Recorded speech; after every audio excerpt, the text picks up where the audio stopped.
Hello students, welcome to Mahascience 11th and 12th। तो आज हम देखने जा रहे हैं चैप्टर नंबर 3 आयोनिक इक्विलिब्रिया के कुछ ऐसे इंपॉर्टेंट क्वेश्चन जो आपको बिल्कुल भी स्किप नहीं करना है। सॉलिड स्टेट के, सॉल्यूशन के, हैलोजन डेरिवेटिव के ऑलरेडी इंपॉर्टेंट क्वेश्चन अपलोडेड है, तो आप वो जाकर देख सकते हैं। तो चलिए चलते हैं और देखते हैं हमारा फर्स्ट क्वेश्चन कौन सा है। मोस्ट इंपॉर्टेंट क्वेश्चन में सबसे पहला हमारा जो क्वेश्चन है वो है Ostwald's dilution law. Ostwald dilution law होता क्या है, सबसे पहले आपको ये एक्सप्लेन करना है। और अब देखिए, ये सबसे पहले एक होता है वीक एसिड के लिए होता है और वीक बेस के लिए होता है। तो आपको क्वेश्चन ध्यान से पढ़ना है कि आपको पूछा किसके लिए है। अगर आपको ऑसवर्ल्ड डाइल्यूशन लॉ जो है वो वीक एसिड के लिए पूछा है तो आप एसिड वाला एक्सप्लेनेशन करोगे, और आप जब एक्सप्लेनेशन करोगे तब आपको ये वाला बॉक्स बनाना रहेगा। तो आपको ये बॉक्स भी अच्छे से पढ़ के जाना है और सारी इक्वेशन जो नीचे लिखी हुई है वो भी पढ़ के जाना है। तो ये लास्ट आपका यहाँ तक का डेरिवेशन है। और अगर आपको वीक बेस के लिए पूछता है ऑसवर्ल्ड डाइल्यूशन लॉ, तो आपको वीक बेस के लिए यहाँ से स्टार्ट करना है, और स्टार्ट करने के बाद आपका डेरिवेशन यहाँ तक है। और ये जो ब्लू कलर का बॉक्स आपको दिख रहा है ये भी आपको पढ़ के जाना है। तो ये है आपका सबसे पहला इंपॉर्टेंट क्वेश्चन। सेकेंड क्वेश्चन है पीएच स्केल। तो ये हमारा सेकेंड क्वेश्चन है कि पीएच स्केल होती क्या है, तो आप पीएच को किस तरह से डिफाइन करोगे।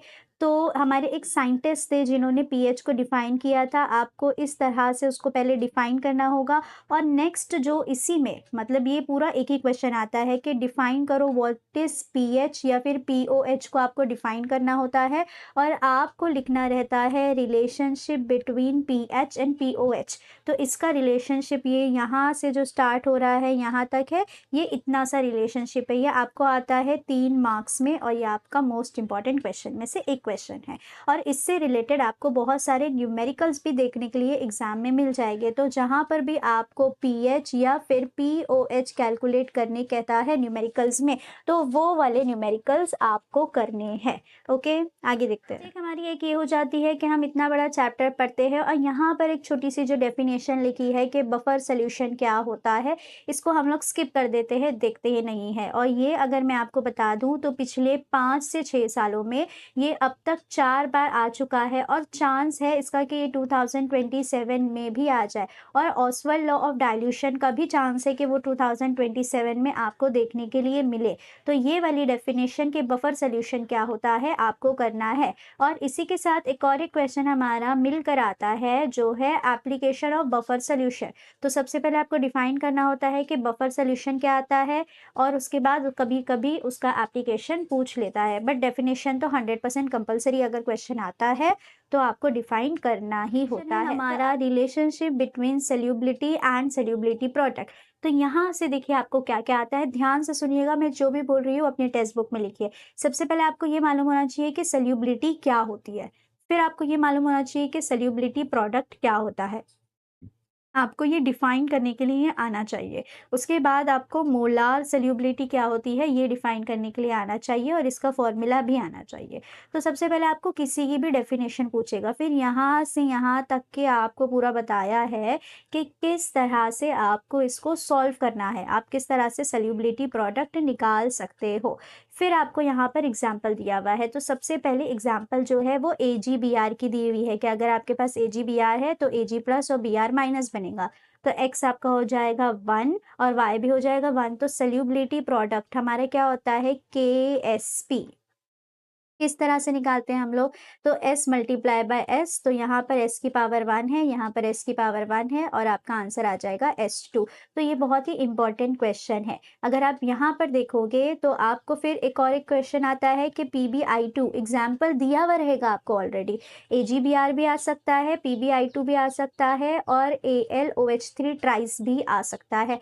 तो तीनों एक एक बार एग्जाम में अब तक आ चुका है। तो जैसे आपको PbI2 दिया है, अब बोलेगा आपको उसका सॉल्युबिलिटी प्रोडक्ट कैलकुलेट करना है। तो पूरा इस तरह से आपको कैलकुलेशन करके बताना है और ये आपका आंसर आना चाहिए।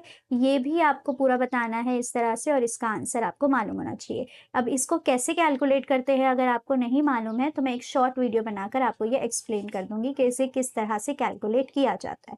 तो आपको ये याद रखना है सॉल्युबिलिटी, सॉल्युबिलिटी प्रोडक्ट और ये 3 एग्ज़ाम्पल में से कोई भी एक एग्ज़ाम्पल आपको एग्ज़ाम में देखने के लिए मिलेगी, जिसका आपको सॉल्युबिलिटी प्रोडक्ट को कैलकुलेट करना है। ओके, तो आप चाहे तो अच्छे से सॉल्व भी करना सीखें और साथ में इसका जो आंसर है उसको भी याद कर लीजिए। Next question, ion effect, common ion effect होता क्या है, इसकी सिर्फ डेफिनेशन भी आ जाती है जो कि यहाँ से लेके यहाँ तक के द कॉमन आयन इफेक्ट, इसको मैं हाईलाइट कर देती हूँ, state that the ionization of weak electrolyte is suppressed in presence of a strong electrolyte containing an ion common to the weak electrolyte. तो ये डेफिनेशन आ जाती है और कभी कभी इसकी एग्जाम्पल भी पूछ लेता है।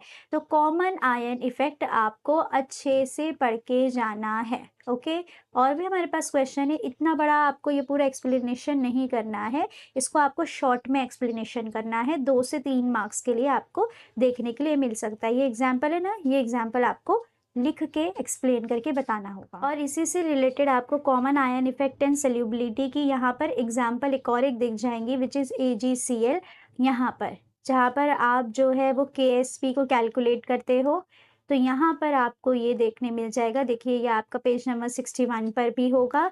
तो ये वाला भी आपको एग्जाम में देखने मिल सकता है। क्वेश्चन कैसा आएगा कि कॉमन आयन इफेक्ट होता है क्या है, डिफाइन करो।